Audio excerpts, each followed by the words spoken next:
Another week, another ukay trip. Bungad kaagad tong solid na fleece jacket ng Eigel.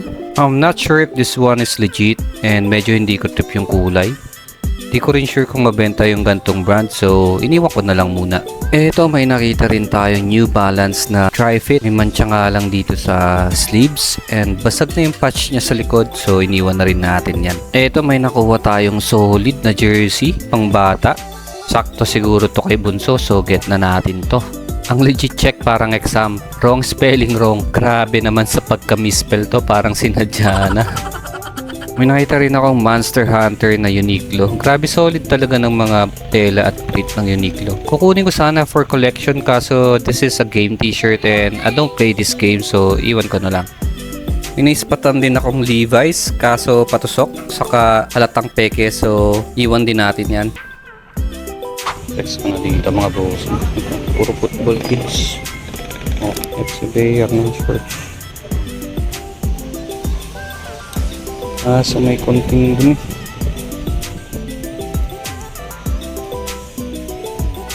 Pwede na yun. Lalaban pa naman siguro. Kulay red naman. Yun no. Hindi ko lang umaalis siya mga. Double check na lang natin.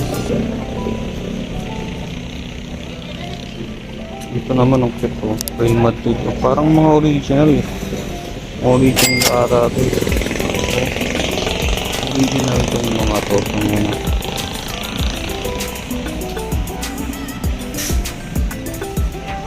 So, parang delikado. Pero ang ganda ng kulay. Ito pa oh. Masarap kasi suotin. Mga ganito. 3 ports na adi. May bulsa ba? Oh, may bulsa po. Panalo to.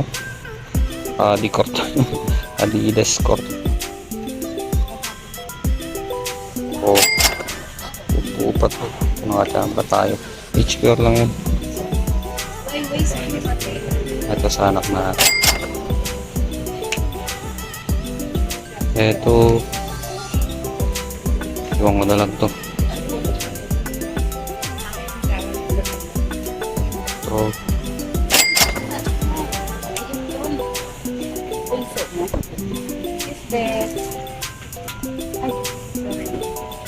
Ako na lang siguro.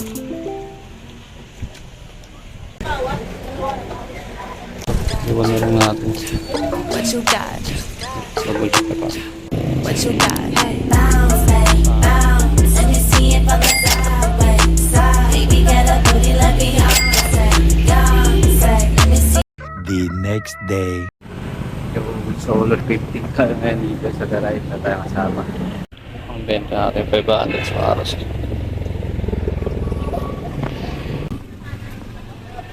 Balenciaga.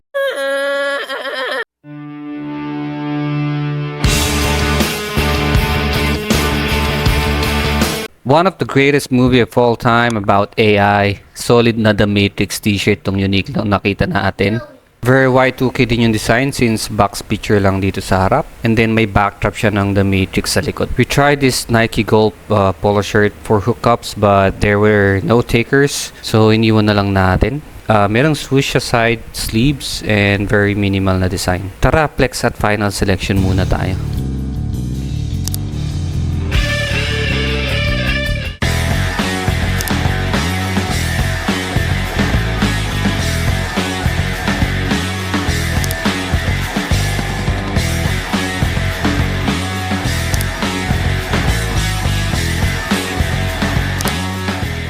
On our way to the counter, we also found this Realtree Jort. Actually, cotton siya na medyo pangit yung tela and iba yung brand. Although solid yung print, medyo manipis talaga yung tela niya and I wouldn't wear them personally kasi nga bukod sa mukhang mainit, mukhang hindi siya magtataga. So, iniwan na lang natin. The first rule of Fight Club is we don't talk about it.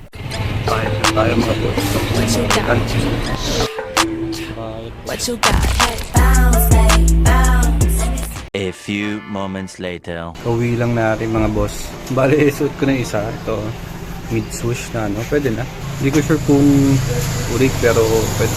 Pwede na, di ba? Ang jogging gat. Quick flex lang natin yung mga nakuha natin. Ito, napahook up natin kay Michael. May binayaran natin siya ng 500. Bali, nabenta ko kasi 700. Pwede na. Pareho kami may tubo, di ba? Lahat masaya. Ito naman yung mga nakuha natin sa garay. Medium mata to. Large sakto. Number 22 Vidal.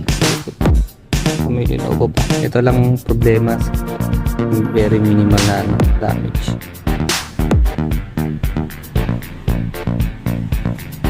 Kahit 200 to 50. Ito kay Hong Kong. Oh, sana makita niya kaagad. Picturean ko na rin. Kahit 700 to 500 naman sana. Tapos ito yung yellowish. Cute nito kasi. XL. Okay. And then Matrix. Ito Matrix. Ito medium. So in total we earned 550 pesos and may natira pang dalawang item. Recently, late na talaga ako pumupunta pag new arrival.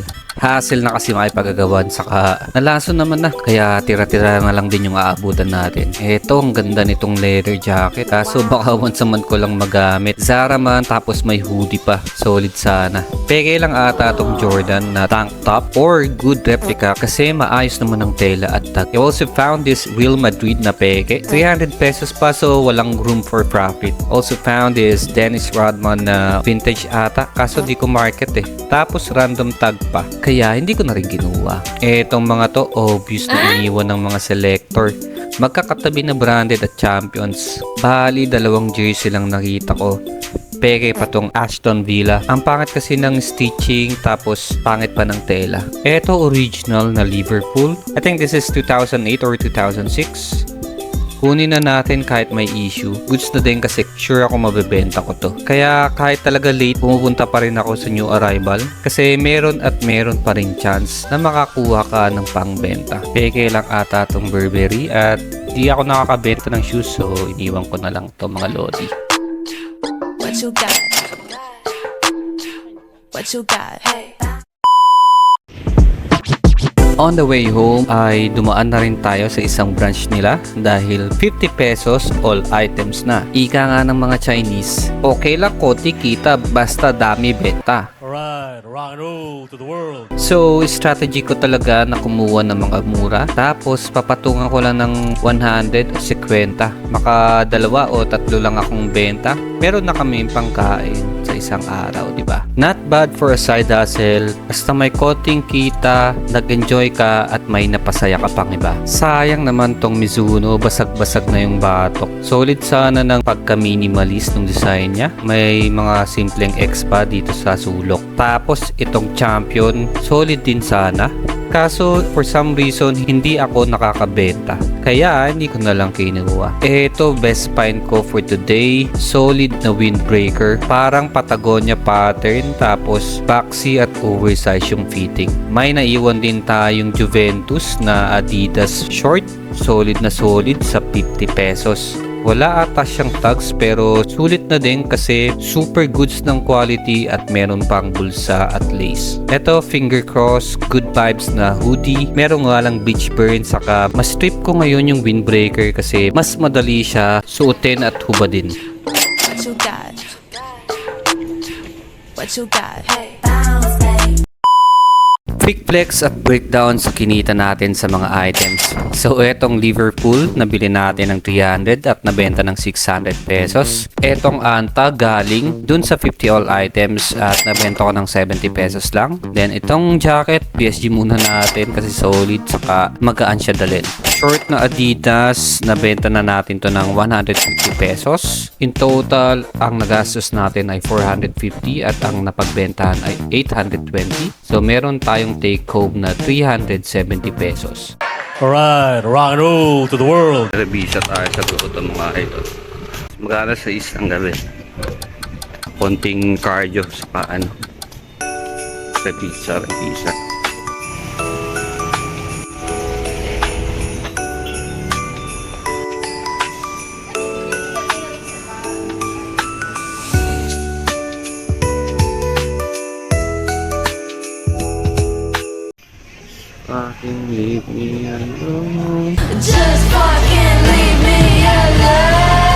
currently at 150 pesos sa shirts and 180 sa pants. Swerte at inabutan natin tong Mizuno na polo. Nung new arrival ko pa to nakita and out of market price kaya hindi ko kinuha. This one seems like a leather trench coat kaso nasa Pilipinas tayo.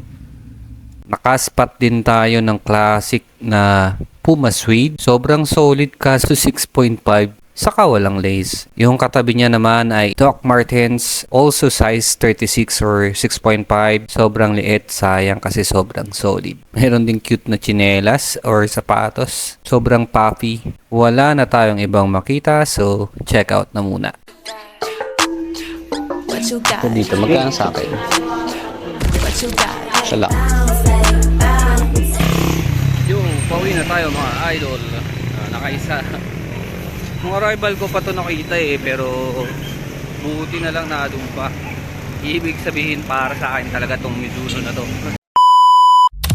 I'm dreaming of a bright white solstice, just like the ones I used to know, where the treetops glisten and the children listen to hear sleigh bells in the snow. Say more. I'm dreaming of a bright white solstice, with every yuletide I roll. May your days be merry and bright, and may all your solstices be bright white, white. Rekta tayo sa North Sagaray dahil 50 all items na din. First item we got is a jersey with minor damage and print. Second is this excellent condition na Quicksilver board short. Then we got another jersey. Fourth is a solid and official Batman shirt. And last is yung Manchester United na track pants. What you got? What you got? Ayan na muna tayo. See it from the highway side. Baby, get a booty like Beyonce, Beyonce. Quick flex at breakdown ulit mga bossing. This is a small Yonex polo na dry fit. Bali nag-down pa lang ng 100 si ate and we bought it for 80 pesos. Same with this mid swoosh na tank top, 80 pesos and di pa na sold. Same case din dito sa L na dry fit, hindi pa nabenta. Ito original na Manchester hoodie. Medyo maliit nga lang kaya siguro hindi mabenta. Bali 120 pesos yung bili natin sa mga jacket. And then this one is a long sleeve by K-Swiss. Sinuot ko lang siya nung Xmas party pero sinama ko na sa computation since binibenta ko na din. Pastel Wonderland kasi yung team namin. Ito di ko sure pero nabenta ko na ata ng 150 pesos. Bale, 50 pesos lang yung bili natin dito dun sa Garay. And then itong Batman na official shirt, di ko pa binibenta.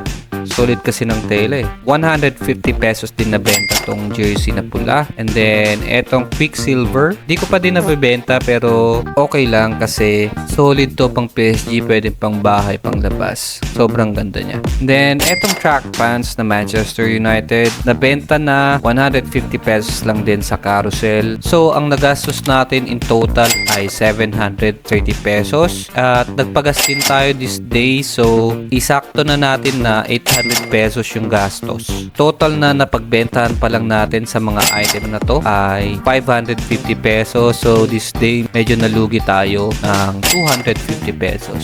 Okay lang kasi halos puro pang PSG yung mga nakuha natin. Hindi ko masyado ine-effortan ibenta. Kaya parang may libre tayong ilang gamit sa 250 pesos lang, di ba?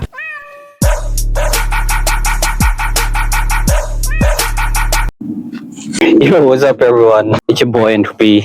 Salamat kung umabot ka sa part ng video na to. By the way guys, yung kita sa episode na to are based on the strips alone. Baka kasi ma-discourage kayo. Grabe ganun lang pala kitaan sa ukay-ukay, kahit part-time lang. I mean, hindi naman ganun kalaki yung kita ko. Pero again, based lang sa trips na yan, yung binigay kong numbers Syempre kasi may mga older items pa tayo na nabenta kaya much higher yung total sales natin. Don't worry, I'll make a video of my year-to-date income for part-time thrifting.